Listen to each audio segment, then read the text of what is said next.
जय हिंद मेरे प्यारे बच्चों। आज फिर मैं संदीप कुशवाहा आपके सामने वैदिक एज के सेकंड पार्ट को लेके हाजिर हुआ हूँ। हम सब बच्चे एंशिएंट हिस्ट्री पढ़ रहे हैं। एंशिएंट हिस्ट्री में हमने इंडस वैली सिविलाइजेशन को पूरी तरीके से कवर किया था। हम लोगों ने कल डिस्कस किया था बेटा आपके साथ में द वैदिक पीरियड। वैदिक पीरियड क्या है बेटा? एक ऐसा टाइम पीरियड भारत इतिहास का जब वेद लिखे गए थे। हमें हिंदू ट्रेडिशन के सबसे पुराने टेक्स्ट मिलते हैं। ये टेक्स्ट 4 हैं, ऋग्वेद, यजुर्वेद, अथर्ववेद और सामवेद। इसमें से एक वेद ऐसा है जो वैदिक काल के शुरुआती समय में मिला। हमने कल बेसिक चीज़ बेटा आपसे डिस्कस की थी, थोड़ा सा एक बार उसको रिफ्रेश करते हैं। Just a wait. तो आप देख सकते हो बेटा कि जो वैदिक एज हम पढ़ रहे हैं ये 1500 BCE से लेकर 600 BCE तक था। इसके दो पार्ट में हम इसे पढ़ेंगे। पहला बेटा अर्ली वैदिक पीरियड एंड लेटर वैदिक पीरियड। ये हमने डिवीजन कैसे किया? ये हमने इस डिवीजन बेसिस पे किया कि जो वेद लिखा गया था सबसे पहले ऋग्वेद, ये अर्ली वैदिक पीरियड को डिफाइन करता है, क्योंकि इसमें जो चीज़ें मिलती हैं जैसे सोसाइटी मिलती है, वुमेन्स की कंडीशन मिलती है, जैसे राजा का बिहेवियर होता है, सभा समिति के बारे में होती हैं चीज़ें, जैसे रिलीजन होता है इस वक्त का, नेचुरल फोर्सेस को फेस करने का, ये सब कॉन्सेप्ट्स अलग दिए गए हैं। लेकिन फिर हम एक शिफ्ट देखते हैं सोसाइटी में जो कि हमें बाकी टेक्स्ट से देखने मिलता है, यजुर्वेद, अथर्ववेद और सामवेद से। इसके बारे में हम नेक्स्ट लेक्चर में डिस्कस करेंगे। आज हम पढ़ते हैं ऋग्वेद के और फीचर, उस वक्त सोसाइटी का स्ट्रक्चर कैसा था और बाकी चीज़ें।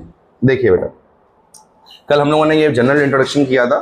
देन वी हैव डिस्कस कि इसको वैदिक एज क्यों बोलते हैं, क्योंकि वेद लिखे गए थे। आपसे क्वेश्चन पूछा जाएगा कि ये वेद किसने लिखे, तो हम मानते हैं कि जो आर्यंस आए थे या फिर नॉर्थ वेस्ट मूवमेंट हुआ था जिनका गैंगेटिक प्लेन्स की तरफ, ये आर्यंस ने ही ये वेद लिखे हैं। ये वेद संस्कृत भाषा में है जो कि उनकी ऑफिशियल लैंग्वेज थी।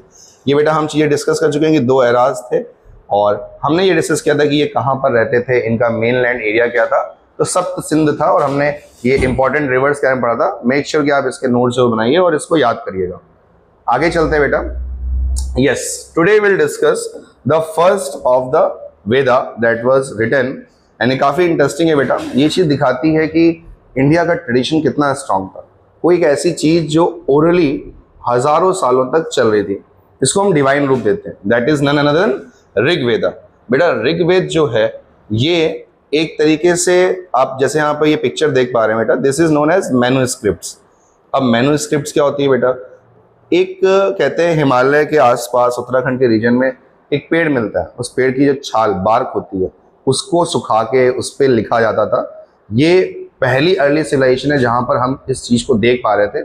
इससे पहले जितनी भी सिविलाइजेशन मिली हैं, मेसोपोटामियन सिविलाइजेशन, इजिप्शियन सिविलाइजेशन या फिर इंडस वैली के टाइम पे भी सिर्फ रॉक एडिक्ट्स मिलते हैं, सील्स पे या फिर हार्ड कॉपर प्लेट्स पे कुछ गुदाई होती है। लेकिन हमें इस टाइप के मैन्युस्क्रिप्ट्स बाद में देखने मिलते हैं। इनमें ऐसे वाइंडिंग होती है एक के बाद एक, और इस तरीके हम लोग मैन्युस्क्रिप्ट्स में चीज़ लिखते थे। ये Rigveda oldest non religious text है वर्ल्ड का, कंपोज बिटवीन 1500 BCE टू 1200। तो यानी कि आज से लगभग 3500 साल पहले इसको लिखा गया और ये आज भी प्रिजर्व्ड है बेटा। It is monumental collection of the 128 hymns. This is the fact that you have to learn.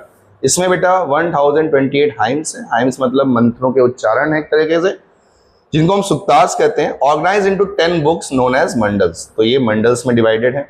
These hymns were composed by various priestly families and passed down through an unbreakable oral tradition for thousands of years for being committed to written। यानी कि जो priestly class है, ब्राह्मण, जो हम जैसे अपने अभी हम वेद में पढ़ेंगे आगे, कास्ट सिस्टम या वर्ण सिस्टम, वहाँ बात करेंगे हम ब्राह्मण, क्षत्रिय, शूद्र, वैश्य। बेटा आप कंफ्यूज मत करिएगा, जो आज जैसे ब्राह्मण हम जिन्हें कहते हैं, बात वहाँ पर इस चीज़ की नहीं हो रही है। अर्ली वैदिक पीरियड में लोगों के काम करने के हिसाब से विल डिस्कस दिस थिंग कि कास्ट पहले क्लासेस थी, कास्ट नहीं थी। ये क्रिस्टलाइजेशन लेटर वैदिक पीरियड में आया कि जो क्लासेस हैं वो कास्ट में बेटा कन्वर्ट हो गए। हम बात करेंगे इस चीज के बारे में कि कौन ब्राह्मण हुआ करते थे और कैसे ये चीज लिखी गई है। तो ये ओरली ट्रेडिशन के थ्रू पास होती थी और लास्ट में इसको हमने लिख लिया था।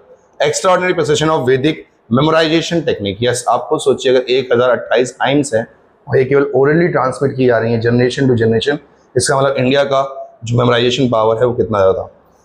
The Rigveda is classified as shruti. Shruti मतलब जो चीज स्मरण में है और आगे चल रही है। That which is heard, meaning it is considered divinely revealed rather than humanly authored. Its content ranges from prayer इसमें है क्या बेटा, इसमें प्रेयर्स हैं नेचर डेटीज को लेके। आगे हम बात करेंगे जब रिलीजियस पार्ट की, इंडस वैली वैदिक एज के जो रिलीजियस पार्ट है उसमें हम देखेंगे कौन कौन से नेचर गॉड्स आते हैं। डिस्क्रिप्शन ऑफ ट्राइबल बैटल, इसमें 10 राजन वॉर जैसी फेमस बैटल्स को दिखाया गया है। साथ साथ में philosophical speculation about the origin of universe, universe कैसे बना, अर्ली सोशल कोड्स क्या थे, कैसे वैदिक लाइफ में ये सब चीजें देखने मिलती हैं। यानी कि जो अर्ली वैदिक लाइफ की गवर्निंग सिस्टम है, यानी सभा समिति का मिलता है हमको। तो जो आज अभी हम इसमें आगे पढ़ने वाले हैं ये सब कुछ डायरेक्टली बेटा आप ऋग्वेद से पढ़ रहे हैं, यानी ऋग्वेद में सब चीजें लिखी गई हैं। आगे देखिए आप, तो स्ट्रक्चर आपको समझ आ चुका है। 128 हाइम्स हैं, 10 मंडल्स हैं, सबसे पुराने इसमें 2 से 7 तक हैं, and 1 and 8 to 10 are the diverse philosophical material. Oral tradition आप समझ चुके हैं, श्रुति था, ये वही कंटिन्यू हुआ। कंटेंट की बात करें तो बेटा इसमें nature of God, description of inter tribal warfare जैसे कि 10 किंग वॉर, रिचुअल इंस्ट्रक्शंस दिए गए हैं इसमें, फिलोसफिकल इंक्वायरीज हैं एंड नेचर के एग्जिस्टेंस की बात की गई है। बेसिकली मतलब इसमें जो हाइम्स हैं वो नेचर को डिवोटेड है, राजन क्लैंस के और उस वक्त के पॉलिटिकल स्ट्रक्चर को दिखाती हैं कि किस तरीके से सोसाइटी थी।